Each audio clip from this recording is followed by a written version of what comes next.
Hello everyone. Today I thought I might show you a bigger video. It's a full-length development of a recent project I completed. It's sped up, of course, because otherwise it would be endlessly boring, and it still might be. But I thought some of you might enjoy seeing the full development and even the mistakes I make along the way, the back and forth that happens. So here we go. This project is supposed to be a representation of my desk setup in real life. It isn't really a planned project. I just had the idea to do this and started making it. I did make a sketch, a real quick sketch on pen and paper, so I could figure out the general perspective and camera positions, so I knew if it had any potential whatsoever. And I liked what I saw, so I started doing it. As I said in a previous video, I'm thinking of starting to stream, and this is actually my idea for an offline or a broadcasting soon screen. I thought it might be neat to have my offline screen be my desk setup with the monitors off. So yeah, that's where the idea came from. So for starters, I made the bigger objects, the table of course, and the screens and the little drawer I have below my main screen. I always start with the bigger objects because of course they're gonna take most of the space in the frame, so you'll have to position the rest of the objects around them. They're the bigger things in the composition, so. Throughout the project, you're gonna see that I abuse the bevel modifier. This is something I really like to do when I'm making quick sketches or blockouts. Though in this project, I'll just stick with it and don't clean up any of the objects. I do highly recommend, if you use this method of quick modeling, to after the fact clean up, especially if you're working with someone and you're delivering them the objects to animate or compose or wherever. Or if you're working in game development, this is not really that optimal of a mesh, and it usually has unnecessary loops and vertices. So be careful with it, but it's also a super nice tool to really speed up the initial process. In this case, I'm just doing a still image, and I was thinking of doing something stylized, kinda low poly, so the look the bevel modifier gives is totally fine, and I didn't clean up. When modeling the monitor arms, I decided to model each segment as its own object, so I could then parent each segment in a chain, including the monitor, and make it work as a mechanical thing. Like in real life, if I move the base, everything else will follow. If I rotate the second arm, the monitor will follow the rotation, right? You just need to when you do stuff like this, you just need to make sure the origin point of the objects is where you want them to rotate. So let's take the base and the first segment of the arm, for instance. The base won't rotate, just moves, slides around the table, right? But the first segment needs to rotate around the base. So its origin point can't be in the middle of the segment because that will make it rotate around itself. It needs to be in the middle of the base. And then you just need to make sure every origin point is in the rotation point that you want. And there you have it. You have a kind of quick and dirty rigging apparatus that lets you pose these kind of mechanical elements real easy.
Modeling a keyboard isn't really all that hard. It's just really tedious and really time consuming because of all the elements you need to position. And it's a very common object. People are very used to seeing keyboards, so they will notice if you make too much of a mistake when placing the keys, so you need to be careful.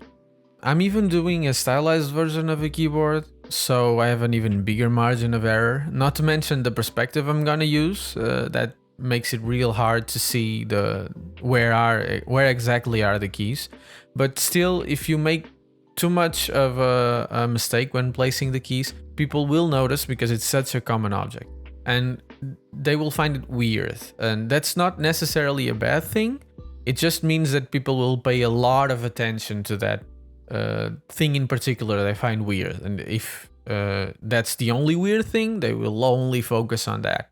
And it's such a small element of this piece in particular, and that I don't want people to fixate over it. So when that's the case, you need to make sure things are properly placed so people don't find that weird, at least in objects that are as common as a keyboard, or as not just as common, but as regulated as a keyboard, I think I could say, because every keyboard, even if it's a different model, normally has the same placement of keys. So yeah, you need to be careful about that stuff.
The mouse was one of the objects that took up the most time to model. It's not really a hard object to model, it's just more organic than most of the objects I have on my table, so it's obvious it's gonna take more time to do. But usually, when modeling stuff like this, I do use reference images, especially when I'm doing a particular model or something like that. It makes it so much easier when modeling with reference images because you can just match the curves with the image, and you start off with a really nice space and then just tweak things to make it almost perfect. Never perfect. But in this case, I thought myself, I'm modeling this mouse with my mouse, so I can do this by eye. So easy. And because of that, it took more or less 3 times as long to do. And in the middle of it, I thought again of getting those images, but I thought, I'm so far along. Am I really gonna waste time getting the images? I should have. Don't make the same mistakes I made. But guess what? I'm gonna do the same mistake later. Yay for me.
I probably don't need to say this, but for the wires, I'm just using a curve with geometry.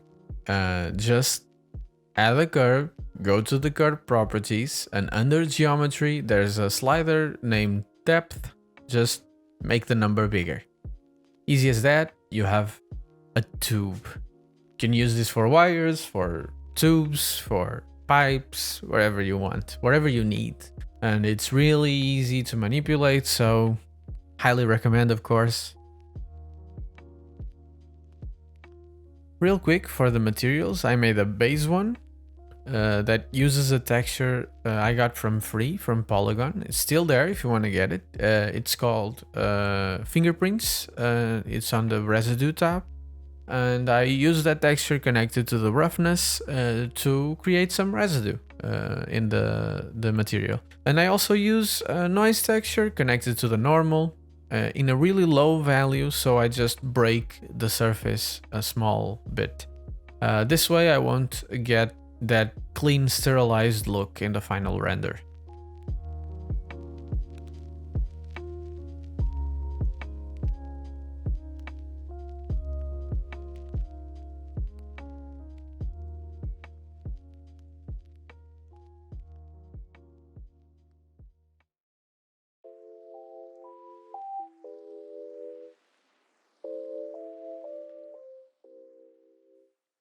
For most other objects, I just duplicate the base material and change some values, mostly the color and the roughness. For lights, I use a really basic emission shader and change the color and the strength as needed. The only complex material I use is actually wood material that I made a tutorial on. It's my last video if you want to check it. I just copy that material to this project and use it on the drawer that sits below my main screen. I just changed the color because the wood that I have in the drawer is lighter than the material I created. But it's a really flexible material, so if you want to, you can check my tutorial if you're interested. Other than that, I do use a texture for my screens. I took a capture of my desktop and with some stuff open, and I tried to use that as a texture for my screens, but later I regret that decision because it really pulls your vision to what's happening on the screens and not the rest of it, so I changed my mind and take that out.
my mic. This is another place where I use the technique of the monitor arm.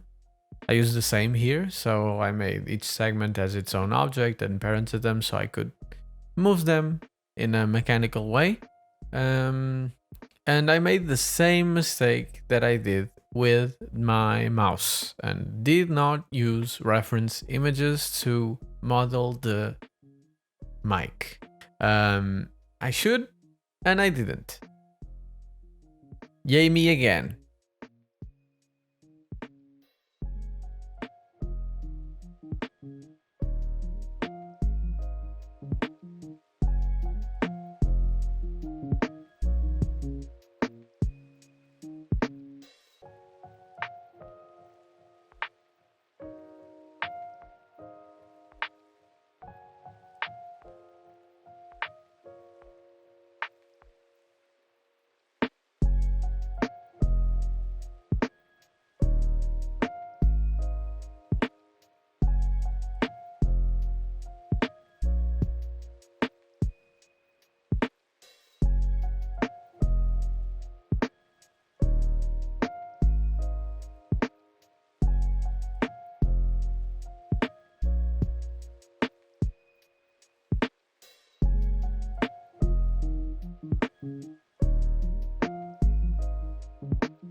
We're finally in the turning point where I started to like this project. Um, what's this? 4 hours into the work, and I finally like it. It's the usual. I started with some basic lighting that mimics real life, but it's really bland. So I decided to change it completely. I also turn off the screens here, as I said previously. I just didn't like that they were taking too much of the attention, so I turned them off and I try to create more unrealistic lighting using some neons, blues, and pinks, and I really like it. It's over the top, but I think it works, and not that I would do it in real life. I think it's too much, but it looks good for this, so I'll stick with it.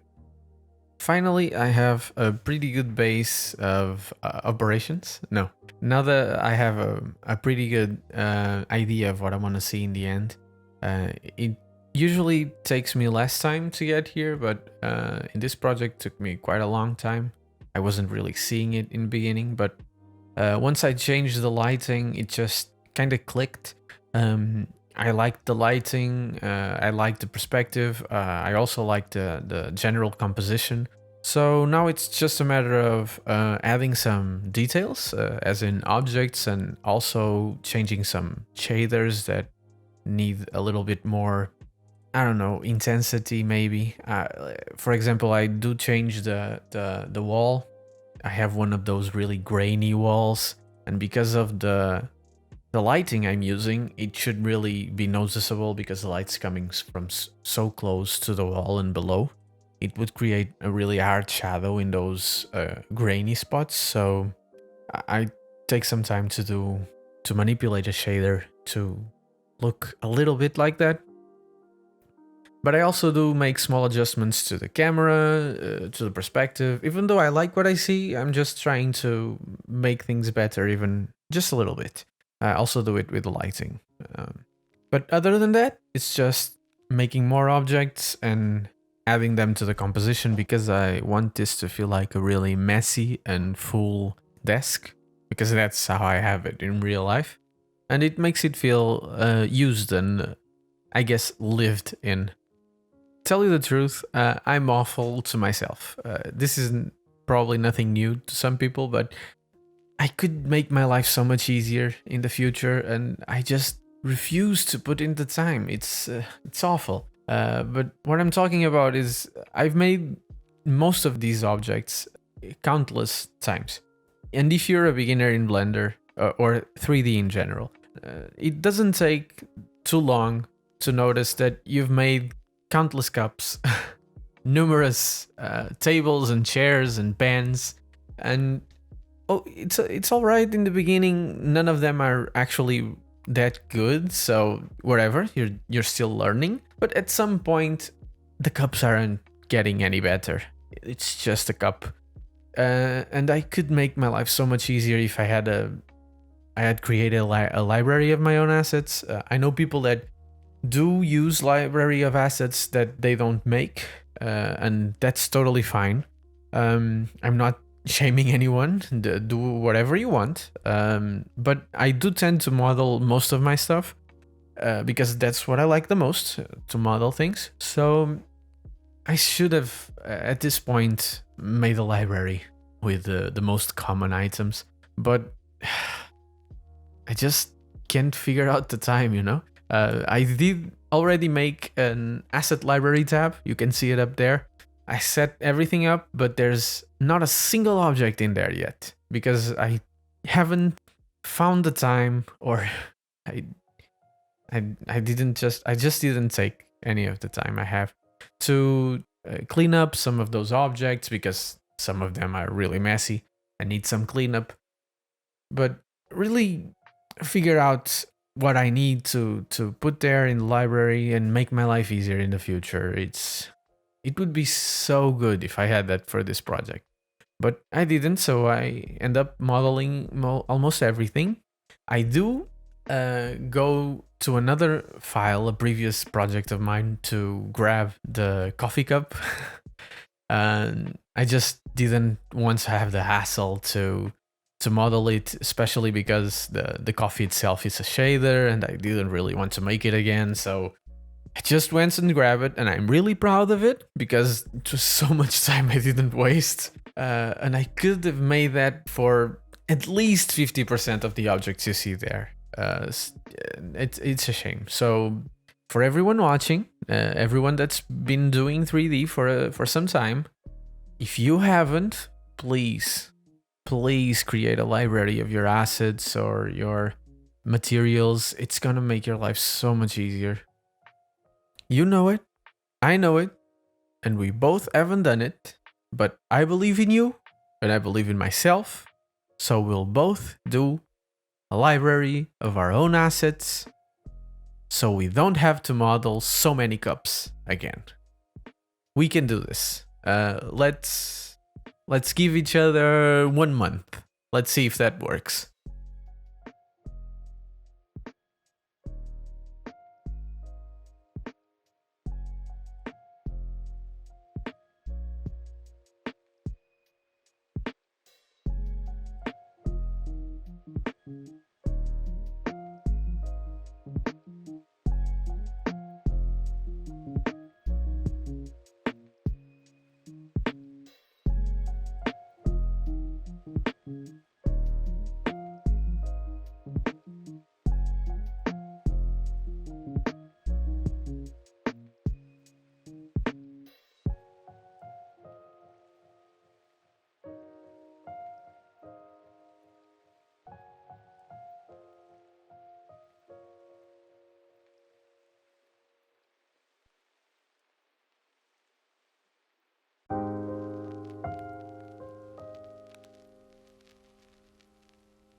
Okay. Looking at the stuff behind the screens and the desk, I noticed that everything is so goddamn white. I do have a yellow eraser there, but other than that, the wall is white, the whiteboard is obviously white, the boxes are white, the furniture, the desk itself is white, and I needed to break it down with some color. And I do have an artificial plant there, so although I wasn't thinking of modeling it, I model it. I wasn't thinking of doing it because, to be honest, I didn't want to hassle. But, well, I end up doing it. And I'm talking about this because I thought some of you might be interested in how I did it. It's a really common technique, but for anyone that's never seen it, here it goes.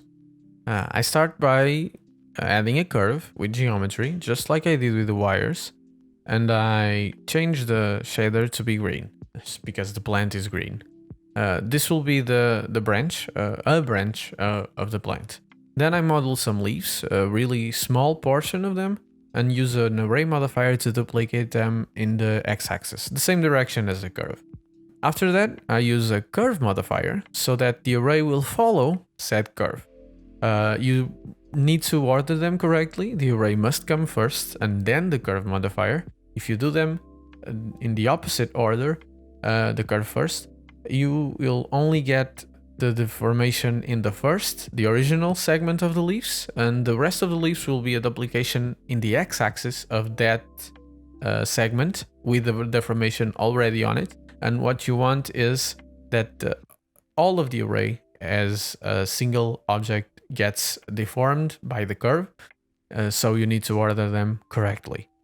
Other than that, I do rotate the array a bit to create some more variation, because if I don't do that, the pattern is recognizable.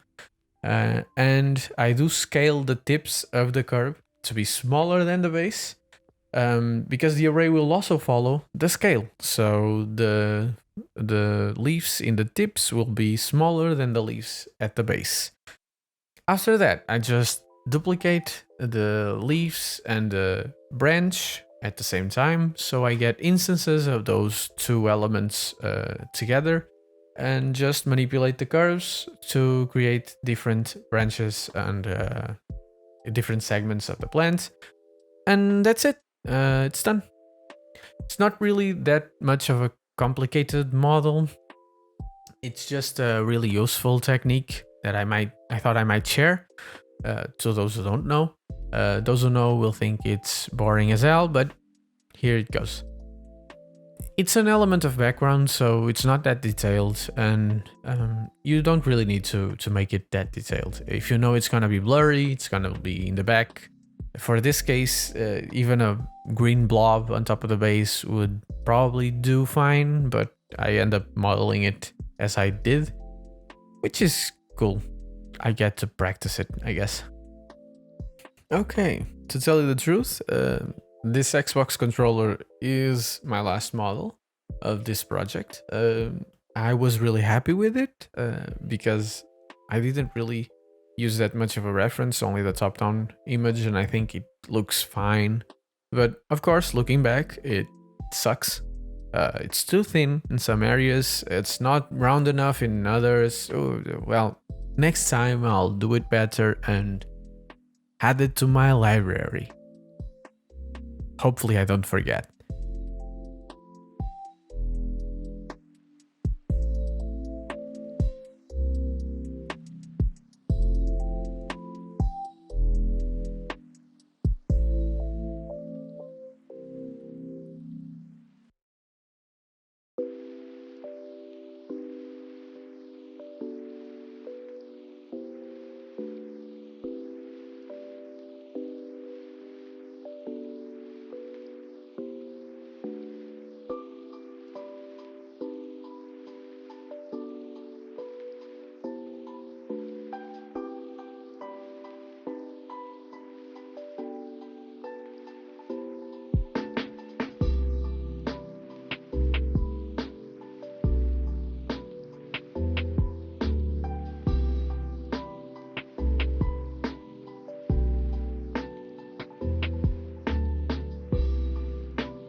after this, the Xbox controller model, I just do some tweaks. I change the camera a bit again because you know that feeling you're never happy with what you got, so you need to check if there's any way you can make it better, even if it's just a tiny bit. So I do that for some time, but I end up with a finished result that's most of what you see right here. So I will let the rest of the video play out, and I'll see you at the end.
Okay, this is so close to the end.